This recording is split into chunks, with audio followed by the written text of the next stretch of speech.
Alright, what is up everybody? It's Joe from JLW Games coming at you with another cool Planet Coaster 2 video, and today we got an exciting one. I've been wanting to do this for a while, and I had the idea for a while, and I'm sure other people may have had this idea, but I know a lot of people have been wanting a tipping bucket in Planet Coaster 2 as part of the water park. You feel like it should already be in the game, right? However, I decided I'm gonna do my best to try and create a functioning tipping bucket, kind of a little complex, whatever you want to call it. I don't know exactly what they're called. I'm not a big water park nerd or water park person, so but I do have a lot of fun building stuff like this, and I just figured, I was like, I can use the aquatic pipes, I can use everything like that. We do use the little animated piece, and I was hoping that there would be a good enough animation for it. Now, it's not the best animation in the world. I was going through them trying to figure out what would be the best one for it. Now, I did kind of get to the quarter one that kind of tips over and then it comes back up real fast. It's not the most realistic when it comes to animation, but at least it's something, and it kind of works in a way. And I got a sequencer going, and I set it on the blueprint. By the way, this is available already in the Frontier Workshop. If you guys want to download it, be sure to check it out on the workshop. But anyways, yeah, I've been wanting to do this for a while, and I was hoping that it would turn out pretty good. It turned out decent. I mean, I'm not the greatest in the world, but I was pretty proud of this for the most part. And yeah, just working with the effects, the water effects, that I did the waterfall effects, and the longest part was just trying to figure out the animations and syncing everything up, trying to get it good. Now, there are a couple of slides in this little play area, the splash area, and everything like that. I did put down a couple slides, so there will be hopefully guests that will actually walk around using the area, and it is going to be somewhat interactive in a way. And the walkways that go up, pretty much everything on it, the walkways that go up are attached to everything. So look, the guests will actually go on the walkways and the stairways. You'll see here in a little while, once we start to get those slides in, that I had to work with the pathing very interestingly. I had to use the edit tool to try and shrink the pathing down a little bit, because I decided not to use these stairs that are in the game, because they can only be so tall or so short. And so I had to actually use like the in-game pathing system, which in Planet Coaster 1 this would not have been possible, but the fact that we can edit our paths and make them skinnier.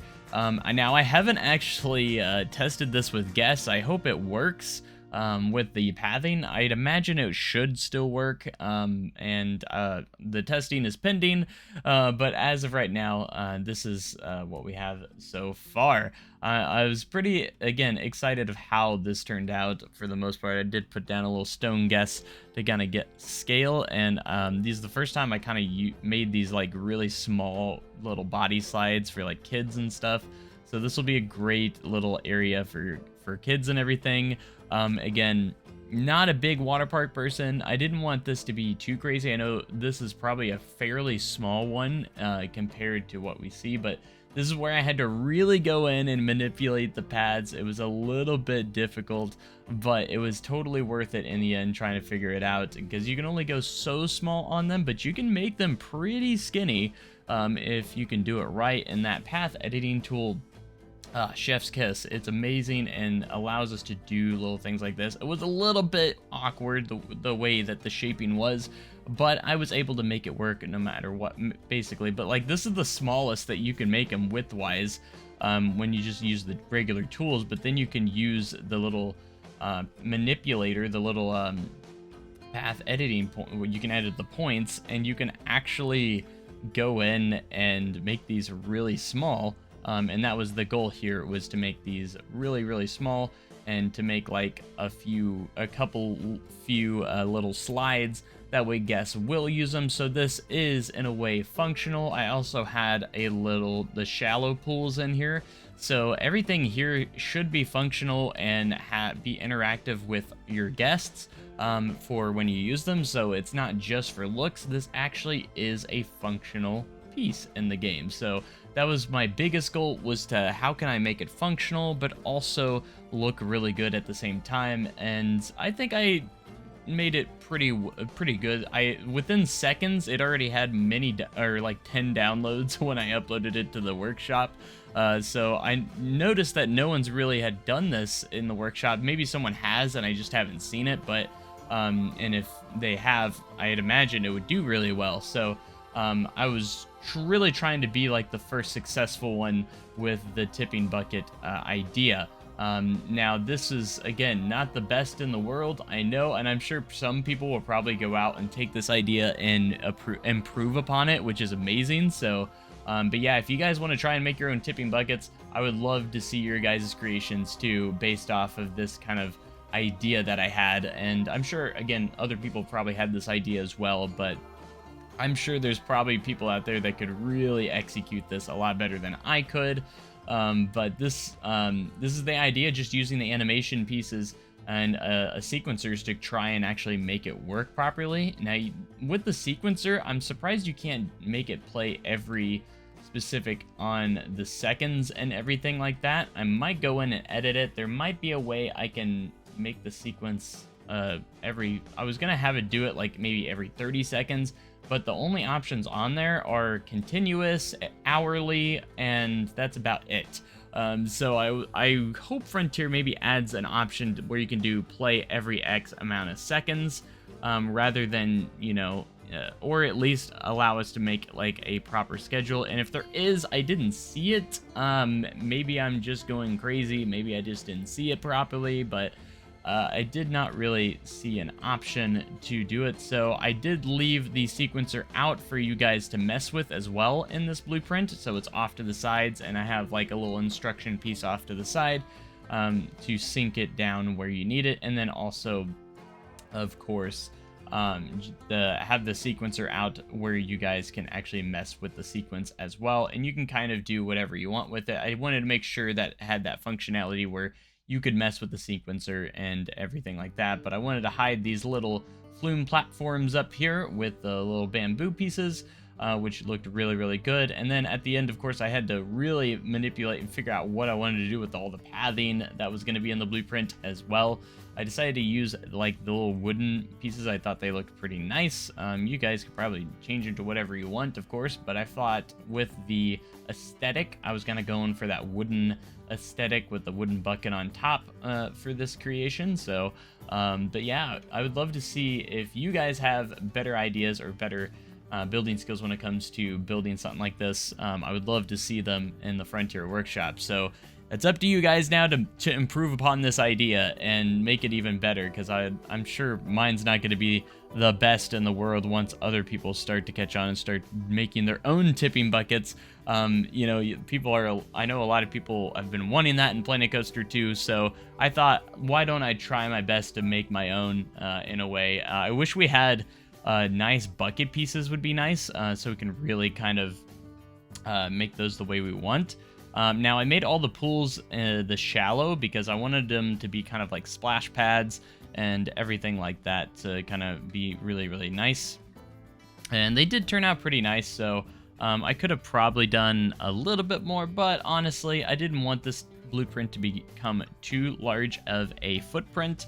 I wanted it to where people can just make these fit in a lot of different parks. So it ended up only being like 300 something odd pieces, so I thought I did a pretty good job on keeping the piece count pretty low, but at the same time creating something that looks really, really nice. And I also did add a light package to it. I did it after I recorded, and I forgot at first. I was like, oh, I should add lights to it. I also already updated the workshop item because I forgot to put on lighting, because I was like, oh, I should definitely have some lighting in this build as well. But I think it turned out, again, pretty good. Using the water sequences, I wanted to do this last once I got everything in place. Most of them have like a little metal roof on here that the water bounces off of, so I wanted to try and animate that as best as I could. And when it splashes at the bottom, it has all those effects and everything like that. I did try to like stack them a little bit to have that water kind of flow in a spot, and I think by default I have it set to continuous on the sequencer. So if you guys want to change that, that's why I gave you the option. I was going to hide the sequencer at first, but then I was like, no, I'll put it off to the side so everyone can actually mess with it, because I was thinking about that, and then I had to go in and kind of touch up and finish up these little bit of sequences. So I can't wait to see what everyone else dreams up after this idea, and I hope everyone enjoys this blueprint and has a good time with it. I love doing like little blueprints like this. I've noticed I've done a lot of water park blueprints and flumes and stuff like that. So the last step here for me was to kind of cover up the little entrances that I really hate the looks of.